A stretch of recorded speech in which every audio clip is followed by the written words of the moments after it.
as for the idea that we would surrender unconditionally, let them dream such a dream. Let them take such dreams to the grave with them.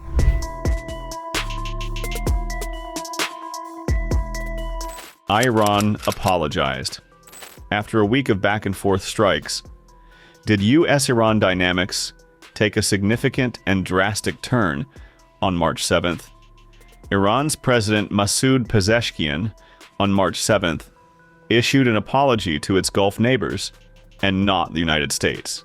So the answer of the previous question is a big no.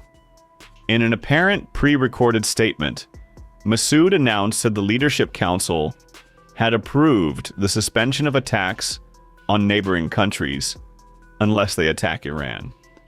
But Trump made it about himself and the United States.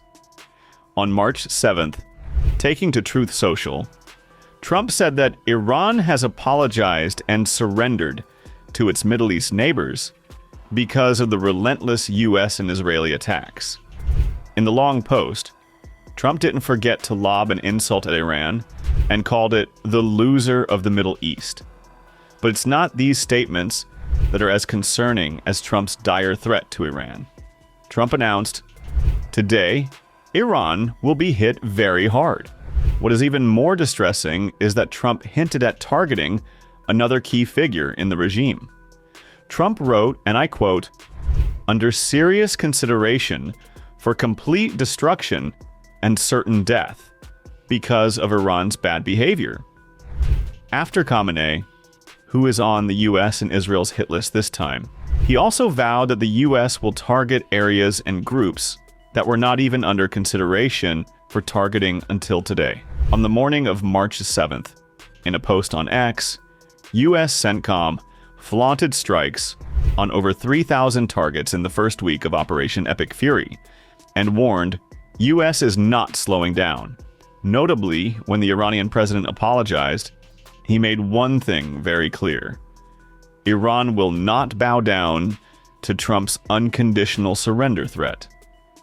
His cutthroat message to the US was, and I quote, "Adversaries must take their wish for the unconditional surrender of the Iranian people to their graves." Their noble presence is here to defend the sacred territorial integrity of our beloved Iran.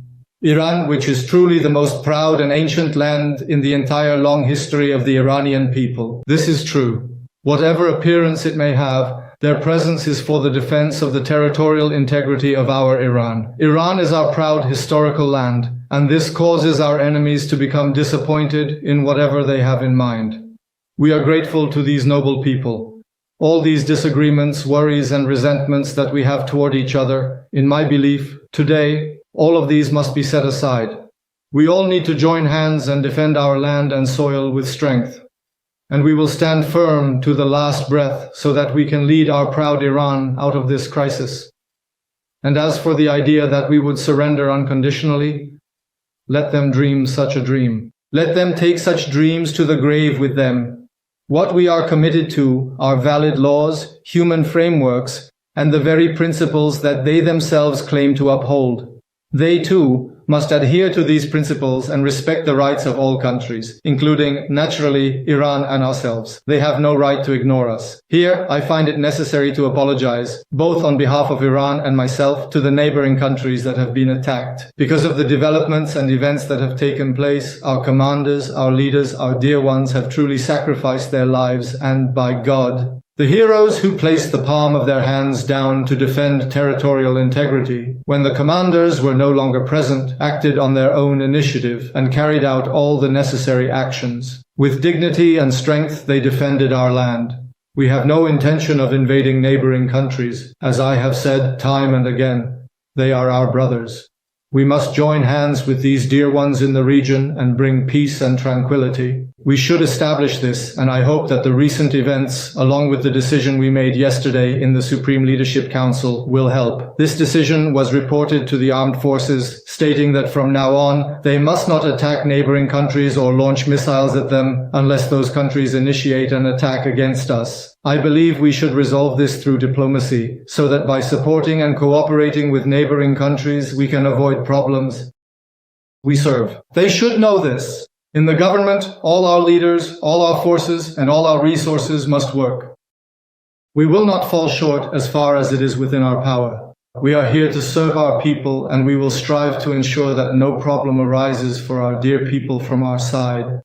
But the reality is that there is a war, and we have prepared ourselves for a war, and will continue to do so. And in this blessed month, I ask the Almighty God to grant us this belief, this faith, and this conviction, so that we can defend the integrity of our country, the pride and the dignity of our people with strength and honor, and so that it serves as a lesson for future generations that Iranians, in every situation where it is needed, must all stand together. And I hope that our neighboring countries, some groups or factions of which are thinking of taking advantage of this opportunity to attack our land, receive this message. It is better for them to play wisely, not to become a tool of imperialism. We may have our differences. We may have grievances with each other. But right now, supporting Israel, which is committing genocide, and America, which is acting arrogantly, being aligned with them will forever be a mark of disgrace and dishonor. I don't even know how to put it into words. Becoming a pawn in the hands of profiteers and those committing genocide is a terrible fate, especially for those who think they want to achieve freedom and dignity. You cannot gain your dignity among wolves, among liars, and among those who humiliate the world. If we have disagreements, it's better to sit down together and resolve them, but we should not become pawns of Israel and America. May you remain proud, victorious, and successful. Earlier, Trump boasted about wiping out Iran's army, navy, communications, and leaders. Echoing the president's words, White House Secretary Caroline Leavitt also said that the U.S. will continue its offensives against Iran. But what will the U.S. hit next in Iran? Or rather, whom? The question lingers. What is motivating you to do this right now?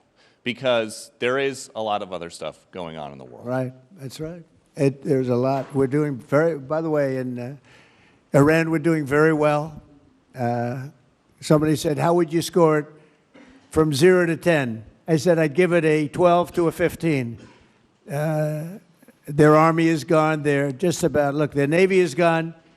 Their communications are gone. Their leaders are gone. 2 sets of their leaders are gone. They're down to their 3rd set. Their air force is wiped out entirely. Think of it. They have 32 ships. All 32 are at the bottom of the ocean. Other than that, they're doing very well, Coach.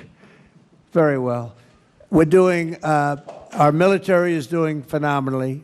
That's the big thing for this week. We seem to have a new thing every week, but the situation with a very bad and very sick group of leaders who were killing a lot of people. A lot of our people were being killed. They were being maimed. They were being destroyed with their bombs all over the place, planted in roads, and we call them the roadside bombs. Walking around without legs, without arms, face blasted, killed many, many people. And we had a choice. We could take it and go on like that for years or do something about it. And we did something about it. And people are very impressed with our military, and they admire our military with what happened in Venezuela, what's happening now, what's happened with the B-2 bombers before this, where they took out the nuclear capability or potential of Iran. I think we're right now we're a country that's more respected than we've ever been respected before. I saw what was happening with college sports, and it doesn't sound very important compared to what's happening in Iran and other places, but it is very important to me. And if I can get it done, I'll get it done. Through a bad system.